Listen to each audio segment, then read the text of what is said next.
द्रौपदी स्वयंवर।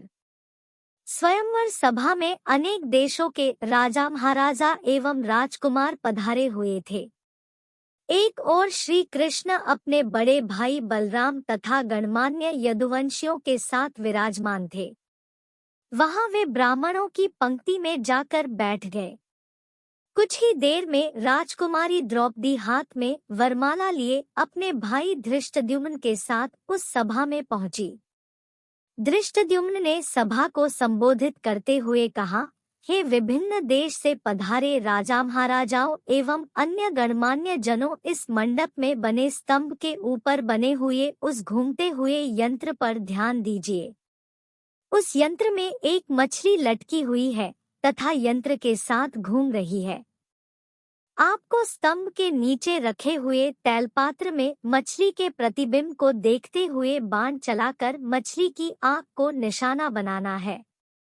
मछली की आंख में सफल निशाना लगाने वाले से मेरी बहन द्रौपदी का विवाह होगा।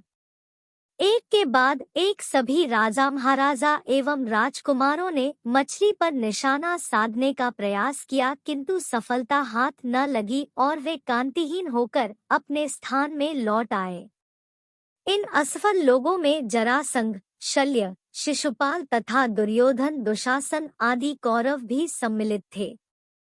कौरवों के असफल होने पर दुर्योधन के परम मित्र कर्ण ने मछली को निशाना बनाने के लिए धनुष उठाया, किंतु उन्हें देखकर द्रौपदी बोल उठीं, यह सूतपुत्र है, इसलिए मैं इसका वरण नहीं कर सकती। द्रौपदी के वचनों को सुनकर कर्ण ने लज्जित होकर धनुष बाण रख दिया। उसके पश्चात ब्राह्मणों की पंक्ति से उठकर अर्जुन ने निशाना लगाने के लिए धनुष उठा लिया। एक ब्राह्मण को राजकुमारी के स्वयंवर के लिए उद्यत देख वहां उपस्थित जनों को अत्यंत आश्चर्य हुआ, किंतु ब्राह्मणों के क्षत्रियों से अधिक श्रेष्ठ होने के कारण से उन्हें कोई रोक न सका। अर्जुन ने तैलपात्र में मछली के प्रतिबिंब को देखते हुए एक ही बाण से मछली की आंख को भेद दिया। द्रौपदी ने आगे बढ़कर अर्जुन के गले में वरमाला डाल दिया। एक ब्राह्मण के गले में द्रौपदी को वरमाला डालते देख समस्त क्षत्रिय राजा महाराजा एवं राजकुमारों ने क्रोधित होकर अर्जुन पर आक्रमण कर दिया। अर्जुन की सहायता के लिए शेष पांडव भी आ गए और पांडवों तथा क्षत्रिय राजाओं में घमासान युद्ध होने लगा। श्री कृष्ण ने अर्जुन को पहले ही पहचान लिया था, इसलिए उन्होंने बीच बचाव करके युद्ध को शांत करा दिया। दुर्योधन ने भी अनुमान लगा लिया कि निशाना लगाने वाला अर्जुन ही रहा होगा और उसका साथ देने वाले शेष पांडव रहे होंगे। वाणावत के लाक्षागृह से पांडवों के बच निकलने पर उसे अत्यंत आश्चर्य होने लगा।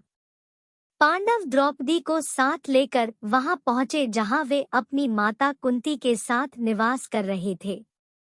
द्वार से ही अर्जुन ने पुकार कर अपनी माता से कहा, माते, आज हम लोग आपके लिए एक अद्भुत भिक्षा लेकर आए हैं।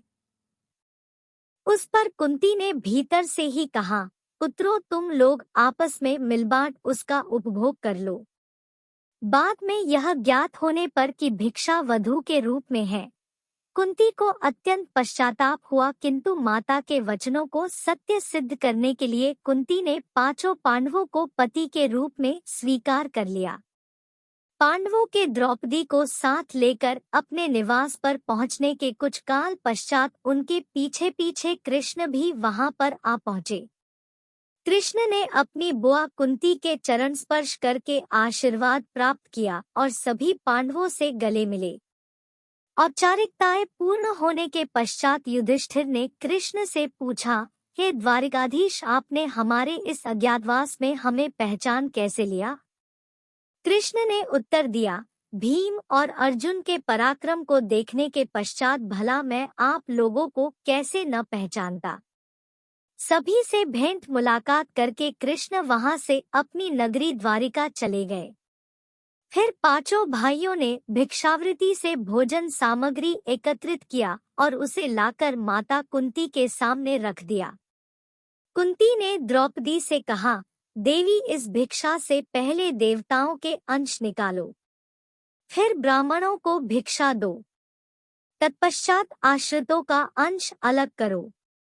उसके बाद जो शेष बचे उसका आधा भाग भीम को और शेष आधा भाग हम सभी को भोजन के लिए परोसो। पतिव्रता द्रौपदी ने कुंती के आदेश का पालन किया। भोजन के पश्चात कुशासन पर मृगचर्म बिछाकर वे सो गए। द्रौपदी माता के पैरों की ओर सोई। द्रौपदी के स्वयंवर के समय दुर्योधन के साथ ही साथ द्रुपद, धृष्टद्युम्न एवं अनेक अन्य लोगों को संदेह हो गया था कि वे ब्राह्मण पांडव ही हैं। उनकी परीक्षा करने के लिए द्रुपद ने धृष्टद्युम्न को भेजकर उन्हें अपने राजप्रासाद में बुलवा लिया।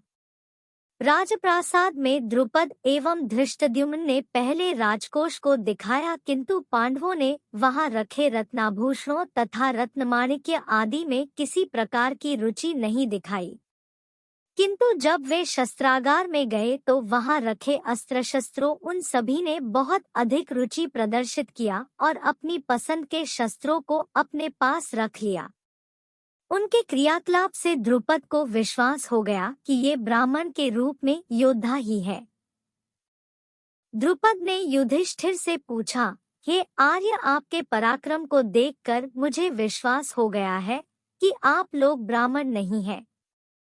कृपा करके आप अपना सही परिचय दीजिए।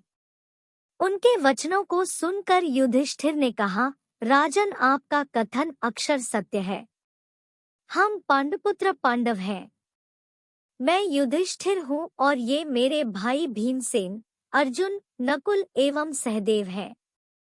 हमारी माता कुंती आपकी पुत्री द्रौपदी के साथ आपके महल में है। युधिष्ठिर की बात सुनकर द्रुपद अत्यंत प्रसन्न हुए और बोले, आज भगवान ने मेरी सुन ली। मैं चाहता था कि मेरी पुत्री का विवाह पांडु के पराक्रमी पुत्र अर्जुन के साथ ही हो। मैं आज ही अर्जुन और द्रौपदी के विधिवत विवाह का प्रबंध करता हूँ। इस पर